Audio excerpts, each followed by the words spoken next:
buenas, estimados. Tengan un buen día. Mi nombre es Douglas Rojas. A nuestro grupo le correspondió explicar la NIF 13, que trata de medición del valor razonable. Como toda norma, esta tiene su objetivo. El objetivo en sí de esta NIF es definir el valor razonable. Establece también de que en una sola NIF un marco para la medición del valor razonable, y adicional a eso requiere información a revelar sobre la medición del valor razonable. Es importante entender que esta NIF explica que la forma de venir y medir el valor razonable en la información financiera no se exigen mediciones al valor razonable además de las ya requeridas o permitidas por otras NIF, y no se pretende establecer normas de valoración o afectar a las prácticas de valoración al margen de la información financiera. Como toda norma, esta también viene y trae su alcance. Dentro del alcance en sí de esta norma, trata de que esta NIF aplicará cuando otra NIF requiera o permita mediciones a valor razonable e información a revelar sobre mediciones a valor razonable.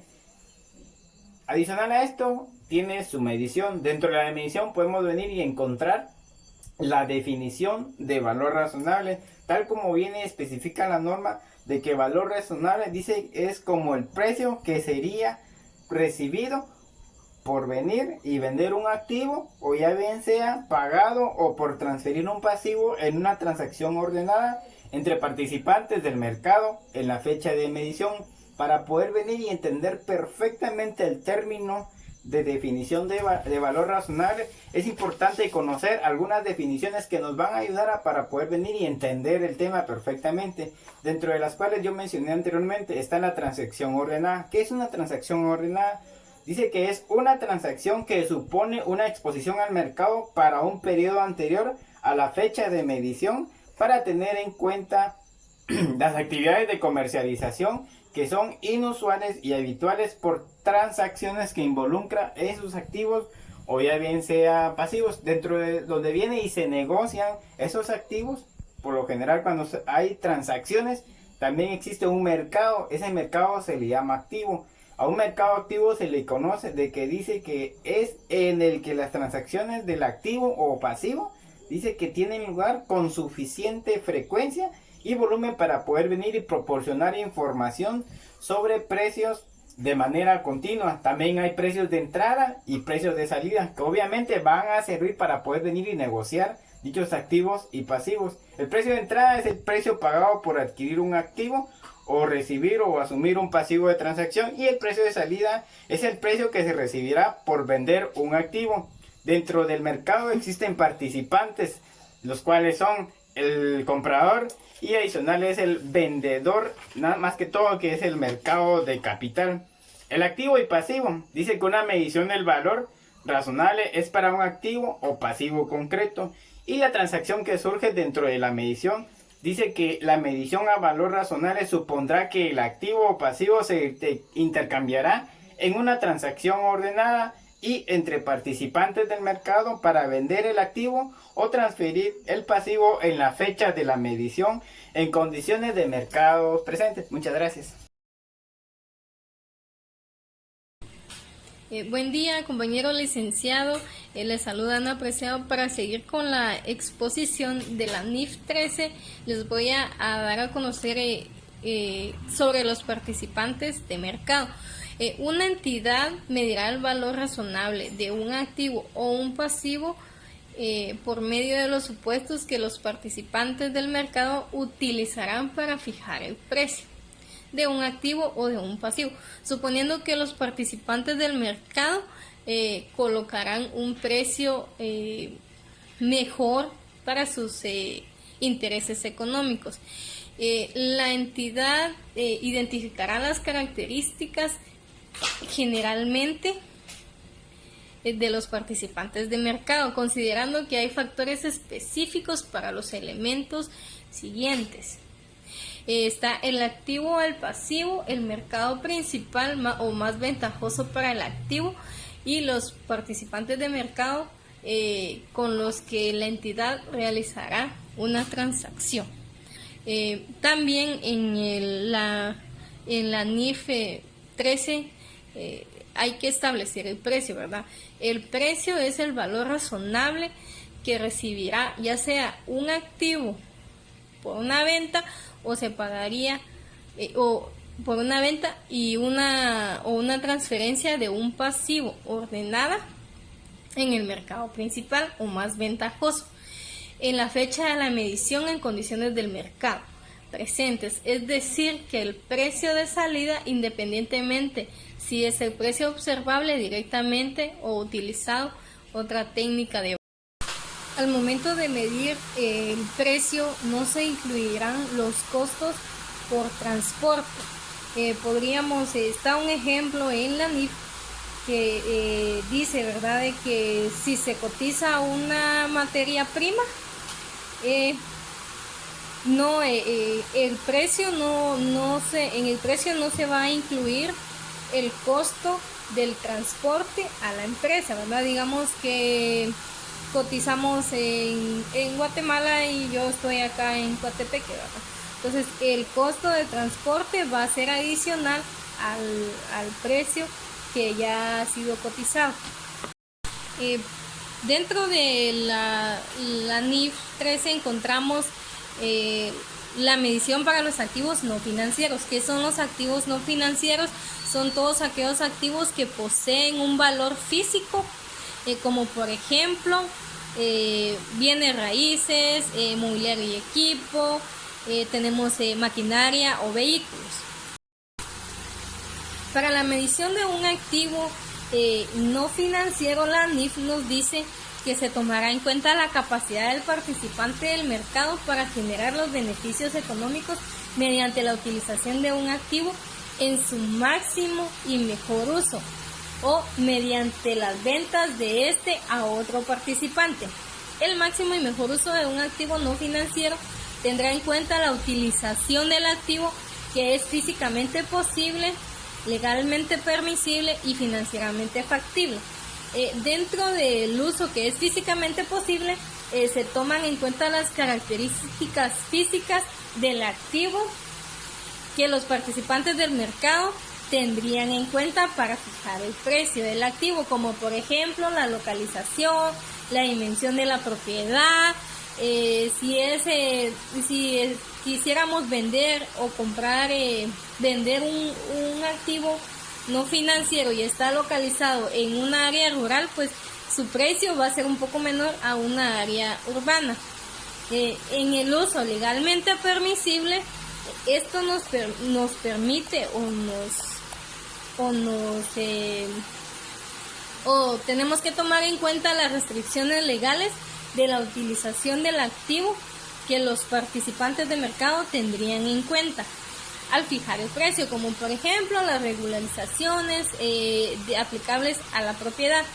Y como último inciso tenemos el uso que es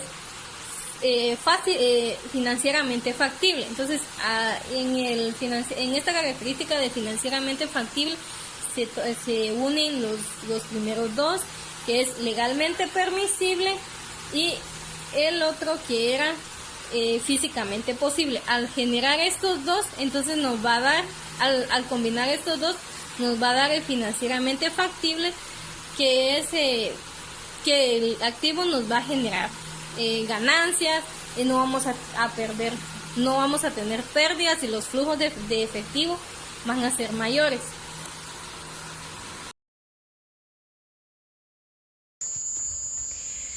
Buena tarde, mi nombre es Beverly Dubón. Estoy integrada en el grupo A3. A nosotros nos corresponde poder exponer la NIF 13, valor razonable. Del párrafo 37 al 56, lo que me corresponde poder exponer en esta oportunidad, está establecido lo que son los pasivos e instrumentos de patrimonio mantenidos por otras partes como activos. La entidad que esté dentro del mercado como un participante, ya sea comprador o vendedor, debe realizar las cotizaciones de los precios de los pasivos o instrumentos de patrimonio y así poder ellos obtener los precios reales que se manejan dentro del mercado. De lo contrario, pues ellos podrán tomar los métodos para la evaluación de los precios y ver las cotizaciones que se manejan de los precios de los pasivos e instrumentos de patrimonio. Una entidad medirá el valor razonable del pasivo o instrumento de patrimonio utilizando técnicas de valoración desde la perspectiva de un participante del mercado que debe el pasivo o ha emitido derechos sobre el patrimonio. Riesgo de incumplimiento. El valor razonable de un pasivo refleja el efecto del riesgo de incumplimiento. El riesgo de incumplimiento incluye, pero puede no limitarse al riesgo de crédito propio de una entidad. El riesgo de incumplimiento pues, se supone que es el mismo antes y después de la transferencia del pasivo. Al medir el valor razonable de un pasivo, una entidad tendrá en cuenta el efecto de su riesgo de crédito y cualesquiera otros factores que puedan influir en la probabilidad de que la obligación se satisfaga o no. Restricción que impide la transferencia de un pasivo o de un instrumento propio de una entidad. Al medir el valor razonable de un pasivo o un instrumento de patrimonio de una entidad no incluirá un dato de entrada separado o un ajuste a otros datos de entrada relacionados con la existencia de una restricción que impide la transferencia de la partida. El efecto de la restricción que impide la transferencia del pasivo o un instrumento de patrimonio como tal, propio de la entidad, está incluido implícita o explícitamente en los otros datos de entrada de la medición del valor razonable. Aplicación de activos y pasivos financieros con posiciones compensadas en riesgos de mercado y riesgos de crédito de contrapartes. Una entidad que mantiene un grupo de activos financieros y pasivos financieros está expuesta a riesgos de mercado y a riesgos de crédito de cada una de las contrapartes. Exposición al riesgo de mercado. Al utilizar la excepción del párrafo 48 para medir el valor razonable de un grupo de activos y pasivos financieros gestionados sobre la base de la exposición neta de la entidad a un riesgo o riesgos en mercado particular, la entidad aplicará el precio dentro del diferencial de precios comprador o vendedor que sea más representativo del valor razonable en las circunstancias de la exposición neta de la entidad en esos riesgos de mercado. Exposición al riesgo de crédito de una contraparte particular. Al utilizar la excepción del párrafo 48 para medir el valor razonable de un grupo de activos y pasivos financieros contraídos con una contraparte, en particular la entidad incluirá el efecto de la exposición neta de la entidad al riesgo de crédito de esa contraparte o la exposición neta de la contraparte al riesgo de crédito de la entidad en la medición del valor razonable. Cuando los participantes del mercado tuvieran en cuenta los acuerdos existentes que mitiguen la exposición de riesgo de crédito en el caso de un incumplimiento que se tenga.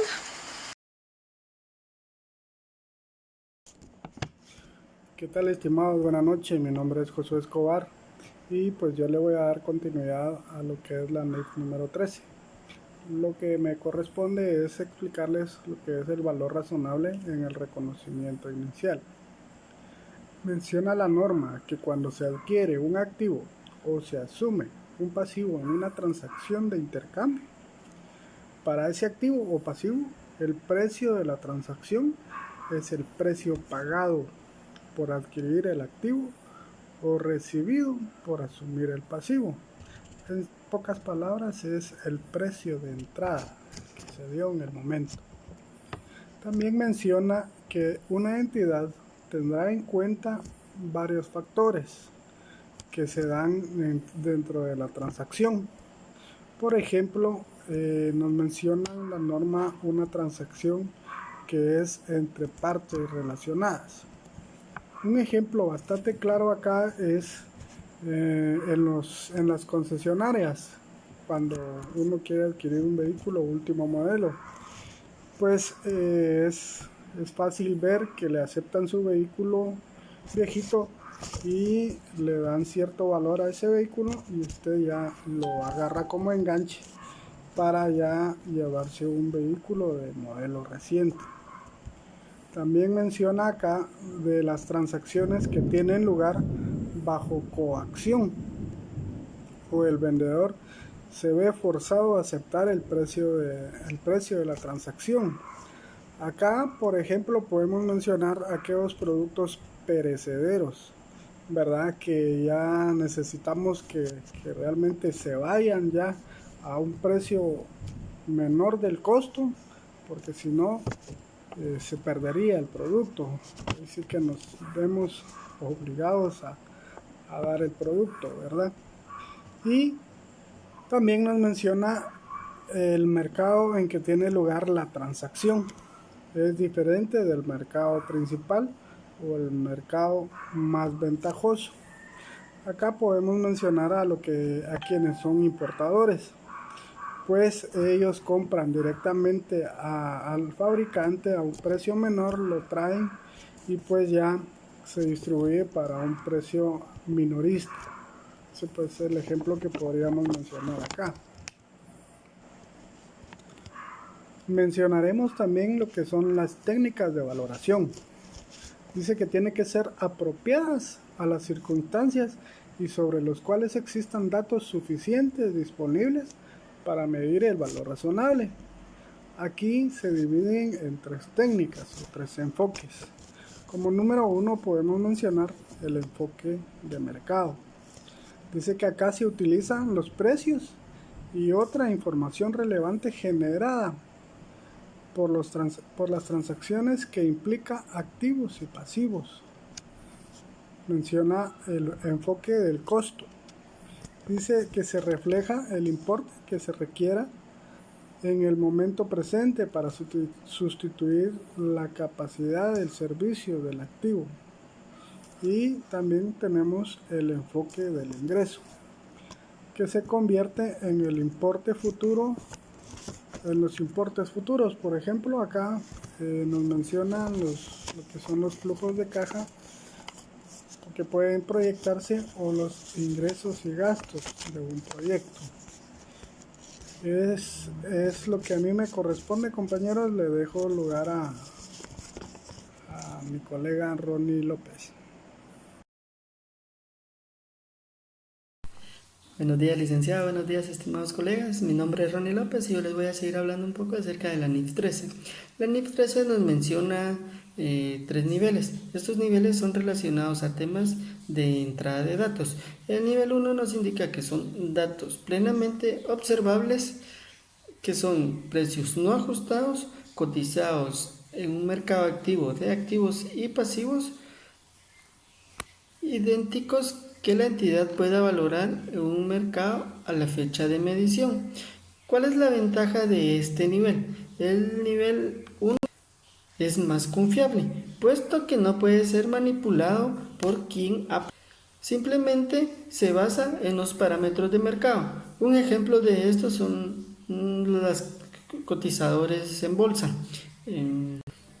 Pero en el nivel 1 existen excepciones para hacer un ajuste en el dato de la entrada.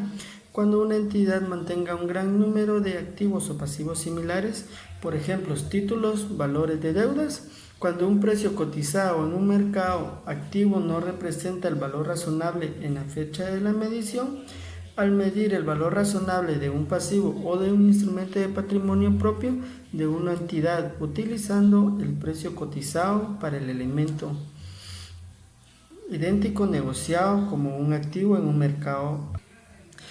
En el nivel 2 nos indica que los datos de entrada diferentes a los precios cotizados dentro del nivel que sea directa o indirectamente observable para el activo o para el pasivo. En los datos de entrada del nivel 2 incluyen los siguientes elementos: precios cotizados para activos o pasivos, similares en el mercado de activos, idénticos o similares en el mercado de no activos. También los datos de entrada distintos de los precios cotizados que no son observables en activos o pasivos, como por ejemplo tasas de interés, volatilidad implícitas y diferenciales de crédito. En el nivel 2 existirán ajustes en los datos de entrada, pero estos variarán dependiendo de los factores específicos. Los factores pueden ser la condición y localización del activo, la medida en que los datos de entrada relacionados con las partidas que son comparables al activo pasivo, el volumen o nivel de actividad en los mercados dentro de los cuales se observan los datos de entrada. Y en los datos de nivel 3 dice que son datos de entrada no observables para el activo o para el pasivo. Esto quiere decir que son modelos económicos financieros de valorización. Dentro de la NIF, la información a revelar nos indica que una entidad revelará información que ayude a los usuarios de sus estados financieros a evaluar los dos elementos siguientes: para activos y pasivos que se miden a valor razonable, para mediciones de valor razonable recurrentes, utilizando datos de entrada no observables significativos. Para poder cumplir estos dos elementos mencionados anteriormente, una entidad considerará lo siguiente: el nivel de detalle necesario para satisfacer los requerimientos de información a revelar, cuánto énfasis pone en cada uno de los distintos requerimientos, cuánta acumulación o desglose realiza y si los usuarios de los estados financieros necesitan información adicional para evaluar la información cuantitativa revelada. Una entidad revelará y seguirá de forma congruente su política para determinar cuándo se atribuye que han ocurrido las transferencias entre niveles de la jerarquía del valor razonable. Algunos ejemplos de políticas para determinar calendario de transferencias son la fecha del suceso o cambio en las circunstancias que causaron dicha transferencia, el comienzo del periodo sobre el que se informa y el final del periodo sobre el que se informa. Bueno, compañeros, esto es un poco acerca de lo que pudimos aprender acerca de la NIF 13. Espero hayamos aprendido todos con este tema. Gracias.